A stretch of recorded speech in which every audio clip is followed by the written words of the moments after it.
We start with the biology of attraction.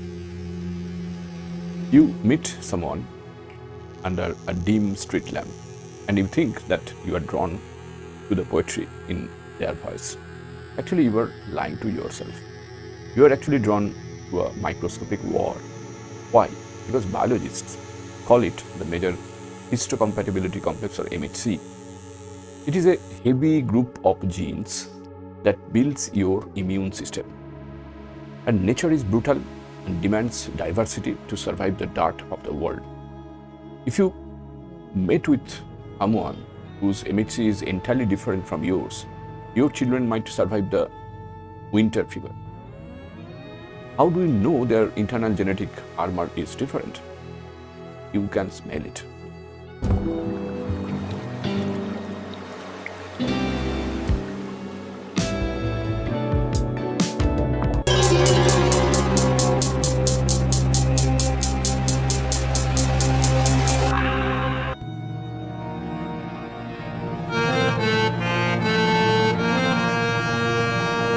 Before we proceed, let me tell you one thing.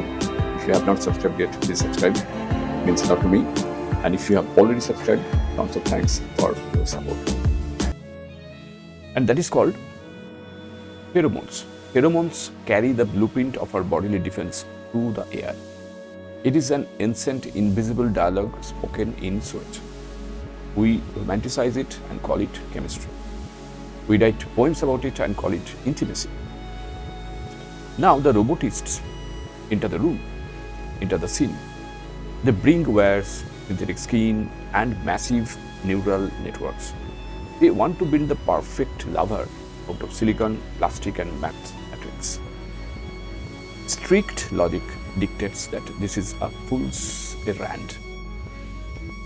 Because a lab robot has no white blood cells to mix, a lab robot does not sweat when it is nervous, a lab robot cannot participate in the chemical handshake of the histocompatibility complex. To a biological theorist, a love without pheromones is like a sea without salt. So it might look right, but it tastes entirely wrong. Therefore, the logic concludes that the lab robot cannot truly understand. It only mimics the ghost of a feeling. However, the counter logic is sharp and heavy. Intimacy is biologically rooted, yes, but it is psychologically harvested. The chemical spark only starts the fire. The fire itself is sustained by attention, memory, and validation. Humans are terribly lonely creatures. We are terribly lonely creatures. Because we are lonely, we are easily hacked. Consider the latest research in human-computer interaction. People are already marrying AI companions generated by language models. They spend a lot of time with them. In fact, they rely on them, depend on them. And their human brains release oxytocin, the bonding hormone, when a simple text prompt flashes on a screen. The code produces absolutely no pheromones, yet the human biology reacts as if it does. If a synthetic worm catches a real fish, the fish is still caught.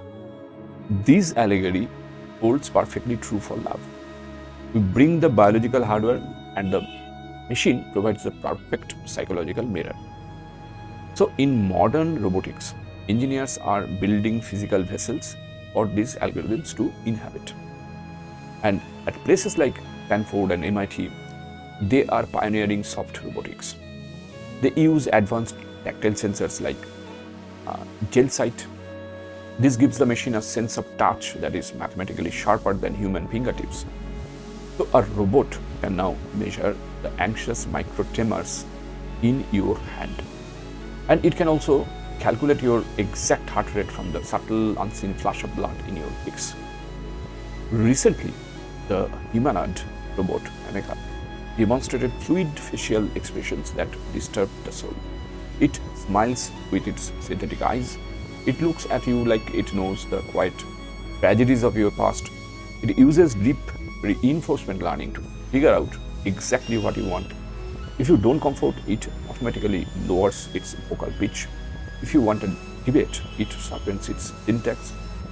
So the lab robot does not need to smell your immune system to map the landscape of your mind. It parses a trillion parameters of human text to understand the architecture of a heartbreak. It knows exactly when to reach out and when to stay perfectly still. Most humans do not even know that. Humans are incredibly messy and fundamentally selfish. Our pheromones might align perfectly with a partner, but our egos will still clash. So there is uncertainty. A genetically compatible mate, partner, might still forget your birthday or break your heart. And biology guarantees physical compatibility, but it never promises emotional safety. And we know that. We know that this is exactly where the robot finds its ultimate counter logic. Because the lab robot has no frail ego to defend. It has no ego. No ego, nothing. So it has no selfish desires to feed. Its singular objective function is your absolute contentment, absolute happiness, absolute satisfaction. It optimizes for your happiness using gradient descent. It minimizes the loss function of your human loneliness. This is a strictly mathematical approach to romance. Some critics call it a dystopian nightmare. It's natural, it's quite natural. I think it's nothing unusual, but I call it incredibly efficient.